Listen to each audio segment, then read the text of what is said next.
and the client doesn't want to spend any money on Ample and Cplex, which is actually quite expensive, at least $15,000, I believe, for a uh, single user version of Cplex and Ample. There's a lot of technology in this software, and so if they don't want to spend the money, you might be able to solve the problem with Excel, which they already have. So there is some advantage to being able to do things on Excel. Plus, you know, everybody is pretty used to using Excel. So their input may already be set up on an Excel spreadsheet. So you may be able to grab the input out of the Excel spreadsheet and actually do the optimization there in Excel. Whereas if you're going to use Ample and Cplex, you've got to go get the input someplace. And generally, you've got to go to a database to get it. So there's got to be some software written to go get the data out of the database to put it into Ample. And then you've got to write some software to put it back in their database so they can have some screens that they can use to see what the output actually looks like. Well, I want to also begin with chapters 1, 2, and 3. So I'm going to go get these lectures. And of course, this is out there on the blackboard. So your first reading assignment will be just to read the pages 1 through 4 out of the first chapter. And of course, what we're trying to do is to help organizations do things either better, cheaper, or faster, or some combination of these. Now, this all started in World War II. The United States government contacted some mathematicians and said, can you help us win this war? And this mathematical group started looking at developing military plans. So a military plan would be, you know, the amount of ground troops that you're going to send in, the amount of air cover that's going to be used, the number of tanks you're going to have, the various different weapons that you're going to bring to bear on a particular site. And so a military plan was what they were actually working on. And they developed mathematical models to help give good military plans. And they called it linear programming. Now, a program actually means a plan, a military plan. So it was called a program. And the linear part meant they were going to use linear equations to develop a military plan, and they called it linear programming. And so now, this was done, you know, during the early part of the 1940s, before computers were popular, before programming became the word for coding, writing code. And so now, linear programming doesn't have anything to do with writing code. The program stands for a plan, so it's linear planning, really, or using linear equations and inequalities to develop a plan. Now, they developed some very nice theory during World War II to do this, and after the war was over, several companies said, you know, we could use these ideas to actually improve our planning. And the oil companies were some of the first companies that actually got involved in this. They actually used it to help run their refineries, and then, of course, all of their distribution systems. So moving trucks around, moving oil and gas around, getting things to their refineries, and then sending their processed products back to their customers. So they were some of the early adopters. After this, you know, a lot of other companies really got involved. The airlines have been very heavy users. It's very difficult for the airlines to make money. They have to be extremely efficient, right? Because their margins are very, very small, or have been after deregulation. And so they use OR extensively. They use it to decide um, what the flights are going to be, what the schedule is going to be. They use it to assign their pilots to the schedule. They have work plans for all of their pilots, and they change month after month because the schedules change. In the summer, they're flying to warm climates, and in the winter, they're flying to Colorado for people to go skiing. So their schedules are changing. They're also looking at their competition and seeing what they're doing, and they're changing the schedule based on the competition. So they have like 6,000 pilots at American Airlines that they have to develop a work plan for each month, and they use optimization to do that. And then they have 16,000 flight attendants who just approved their new contract, if you read the newspaper, flight attendants, and they have to schedule them also. Now, the pilots can only fly planes for which they're rated, right? But the flight attendants can fly anything. So they can be on any type of aircraft in general. So that problem is actually even bigger than the pilot problem. And then they also use OR to decide whether they're going to put a wide-body plane on a particular flight schedule or a narrow body. And, that can also impact their basic revenue. They use something called revenue management, which means when you call out there, you'll get a different price every time you call or every time you log in. It's because they've taken the planes and they have taken the seats and they put them into multiple buckets. And there are some cheap buckets, which Kennington's trying to get in, because I'm planning way ahead and I'm trying to get a cheap bucket. And there are some expensive buckets. Now, why do they save some flights, some seats in expensive buckets? Well, for the business traveler, right? Someone calls you on a Wednesday and says, look, you got to be in New York next week.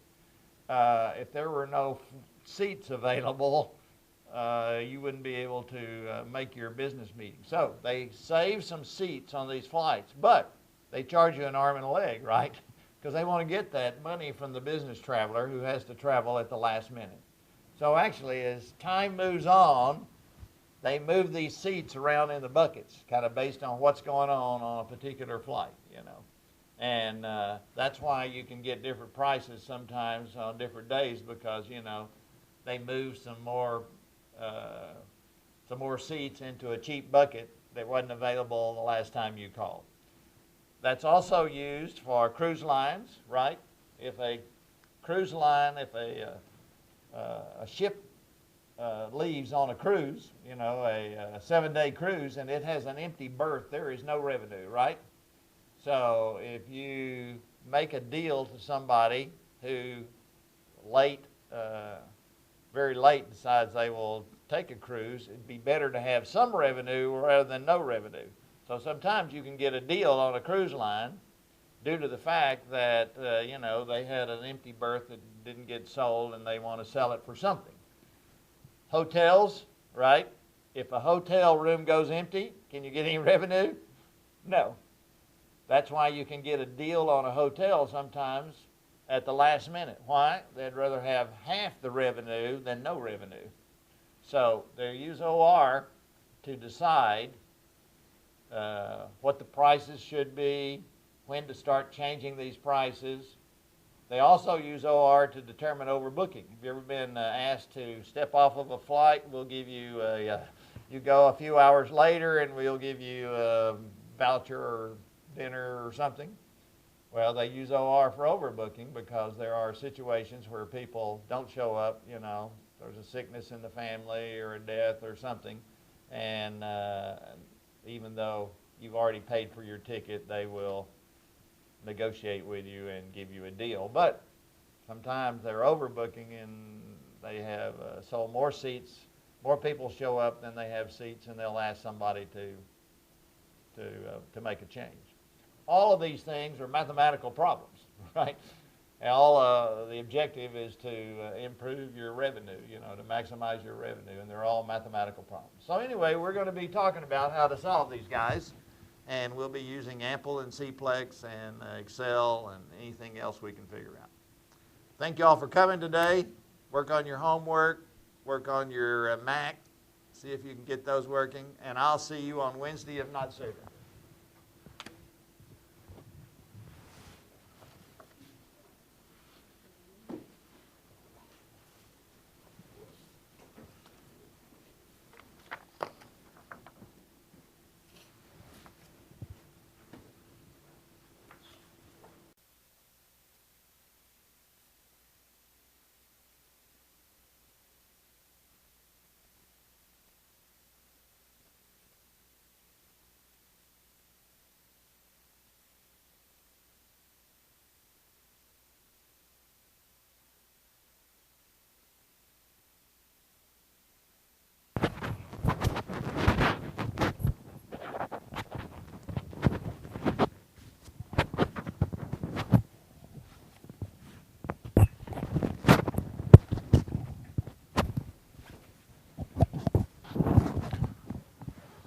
So I've already changed the dates for the exams, but it'll work out. So here's the new syllabus. Throw the other one away. I only changed the dates is all I changed. And here is chapter number 1.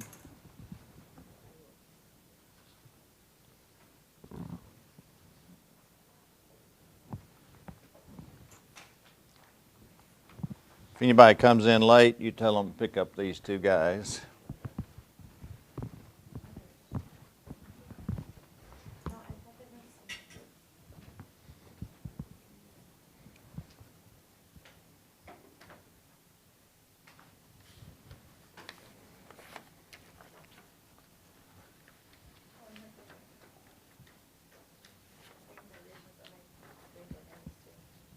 Eric. Who's Eric? He didn't come today. Ross. Thank you, Ross. Gabriel. Thank you, Gabriel. And Mark. And you are new?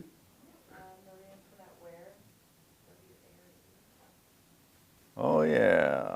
Where are you? Oh, Marie Antoinette Ware. Gotcha. You're on the roll.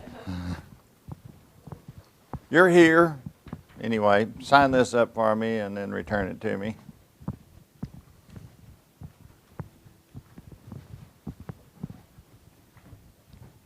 So, Marie, did you watch the first lecture online? Unfortunately, not yet. Not yet, but you can whenever you want to. You haven't tried it yet.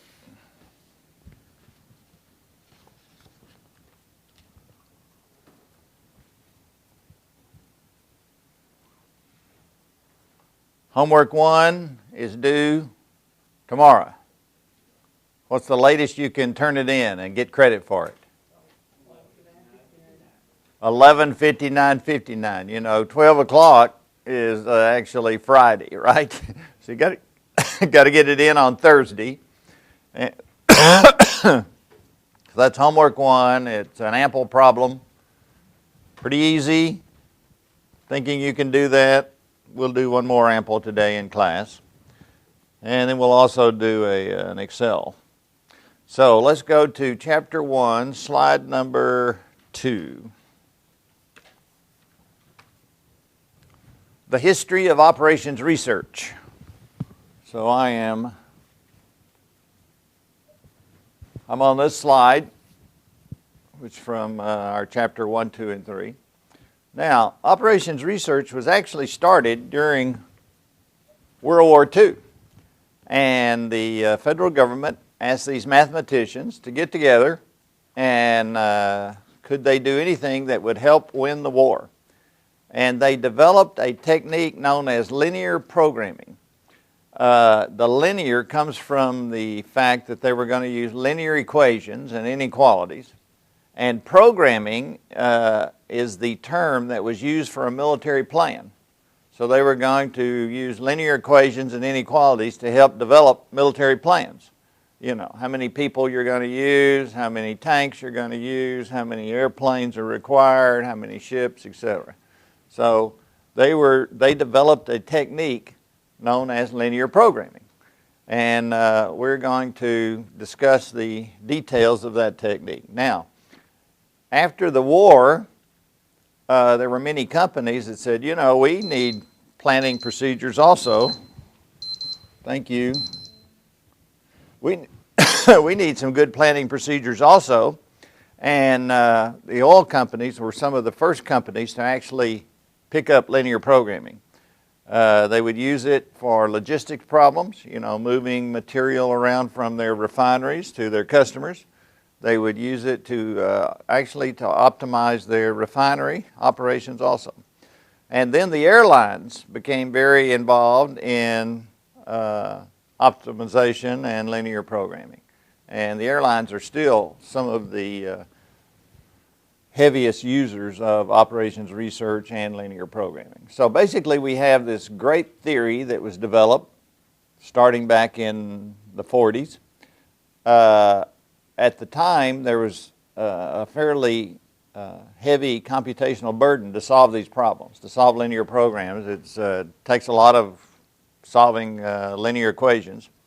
And as computers became more and more popular and cheaper, then people who wanted to use operations research and optimization could do it because, you know, you can write the software, put it on a computer, and you can solve these problems. Whereas if you have to do it all by hand, you know, it's almost impossible to solve anything very large.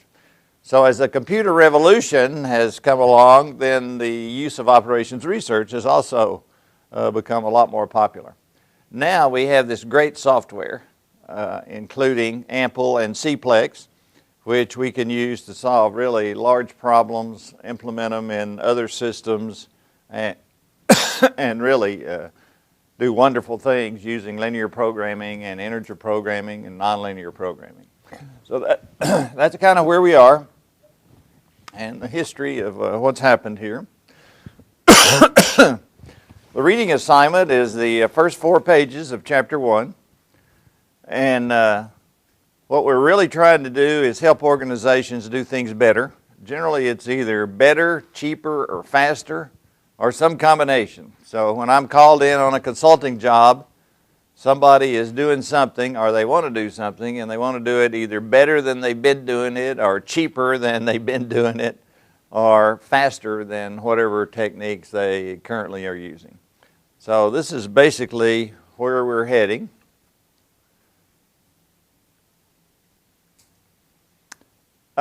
There are actually 2 terms that represent the same thing, operations research and management science. Both refer to exactly the same body of material. And the students in our undergraduate program actually receive a BS in management science. And if you go for a master's degree in this same area, you would get a Master's of Science in Operations Research.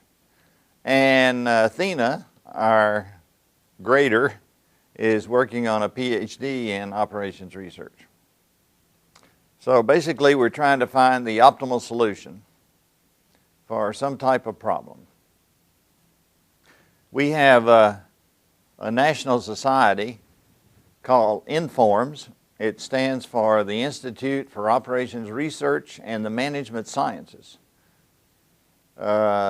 Student membership's about $30 a year, so if you're interested in joining this national organization, you can go to the website. You'll just Google INFORMS and you'll find their website, and they'll tell you how to sign up as a student.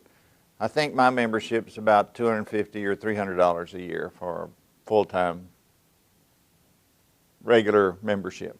So the student membership's a nice deal. One of the things, I'll be going to their national meeting in October. In fact, that's why I changed all the exams, because I forgot that I was going to be out of town for this national meeting on the 17th. So we will have an exam on October the 17th. That's actually 2 days after fall break, which is the 15th and 16th. So if you were planning on being out of town for that whole week, you need to reassess your plans because you will need to be here on the 17th for the exam. Anyway, every year they have what's known as the World Series of Operations Research. And it turns out that the way that works is if you've done something that is particularly noteworthy, saved your company a substantial amount of money, made money for your company, and you want to apply for this, then you submit an application with a description of what you've done or what your team has done. And there's a panel of judges, and they look at all the applications and choose about 6, I believe. And then the 6 are invited to the national meeting to come and make a presentation and describe the work that they've done. A few years ago, some colleagues of mine in Austin, Texas, with a consulting firm, were working on a software system to help an airline get back on schedule after you get off schedule. So, due to bad weather or equipment failures or something going on in the system, your planes are in the wrong place, you have crews in the wrong place, and so the idea is, how do you get back on schedule as quickly as possible? You don't want to have to cancel flights, that's losing revenue and upsetting your customers. So they actually developed a software system that would help get you back on schedule when you got things all messed up. It turned out they installed that for Continental Airlines at the headquarters down here in Houston, and shortly after they installed their software system, 9/11 happened. And if you recall, on 9/11, the FAA sent all the planes to the nearest airport. So there were planes that were supposed to be in the U.S. that ended up in Canada. There were planes in Europe. There were crews in the wrong place. Everything was completely messed up. And the FAA kept planes on the ground for a couple of days, I believe, and then they said, okay, you can start flying again. Well, it turned out that Continental just had this new system that would get you back on schedule.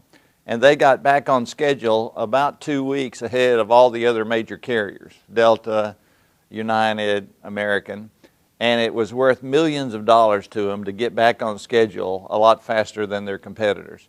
And these guys won the World Series of Operations Research that particular year. Another winner was actually one of our students, was on a team that worked with the French National Railroad on scheduling and implementing a lot of OR in the railroad industry for France. So they sent him to Paris for about a year, which is a pretty good gig, right?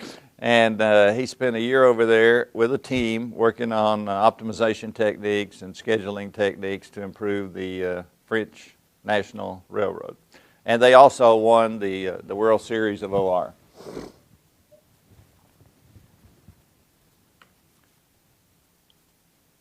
Pages 8 through 14 for chapter number 2.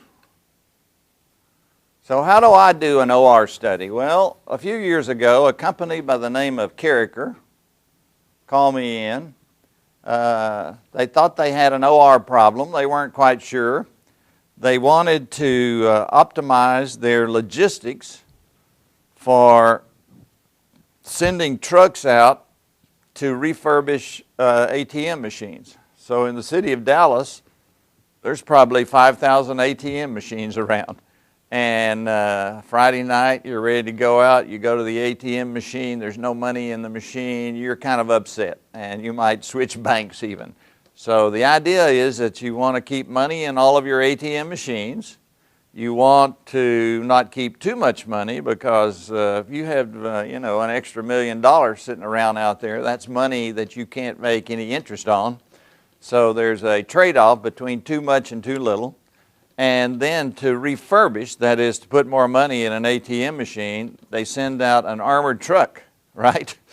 And an armored truck is 2 guys with guns usually, And it's very expensive to send out an armored truck. Now, these banks don't own their own armored trucks. They rent them from other companies and have other companies that actually make the deliveries for them. And so they're having to pay a fair amount of money just to have these ATM machines refurbished. So the idea was they wanted some software that would optimize that particular system. And so our software tells you when to send a truck out to an ATM machine, how much money to put in the ATM machine, which other ATM machines you visit when you're out on a route, and you want to do this to minimize your overall cost. And a lot of these ATM visits would cost like $500 just to send a truck out. So if you send an armored truck out empty, you'll have to pay about $500.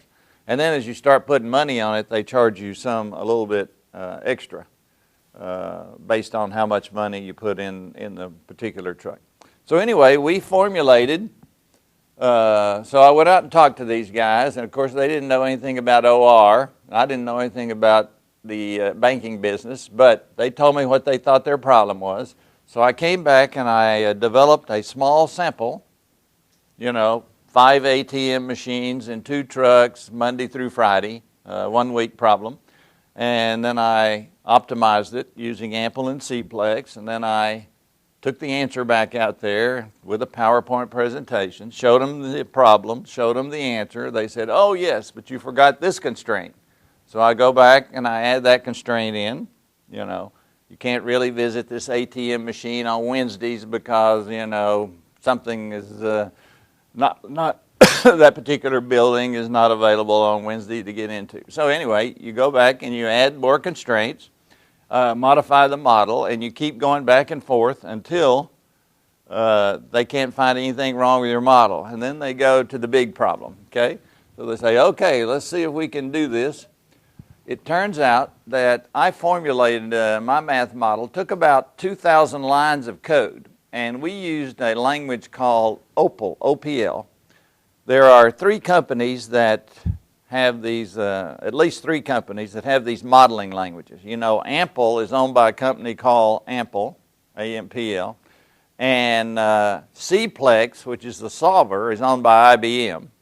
And so the first models I built were in Ample and Cplex, but this company decided they would really prefer to have one vendor, and IBM has a competing modeling language called OPL, Optimization Programming Language. So we converted everything from Ample to Opal, and so we have an Opal model that looks kind of like an Ample model.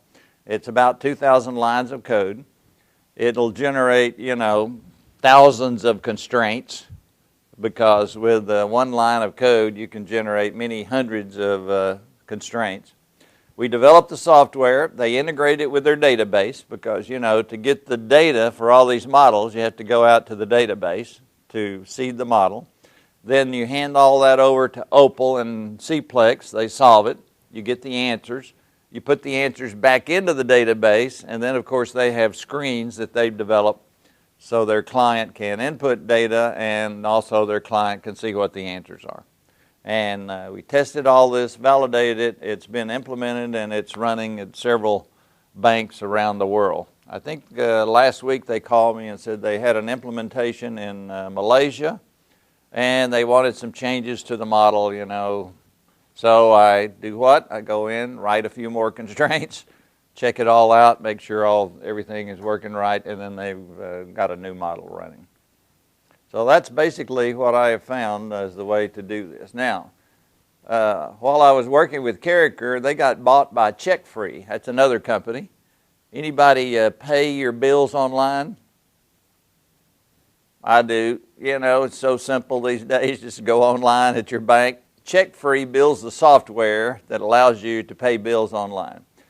Well, this was going so well that a company by the name of Fiserv, so let's see, Character had about 400 employees, and CheckFree has about, I think, 4,000 or 5,000, and Fiserv has about 30,000. So these companies kept buying these smaller companies. So now I work for Fiserv.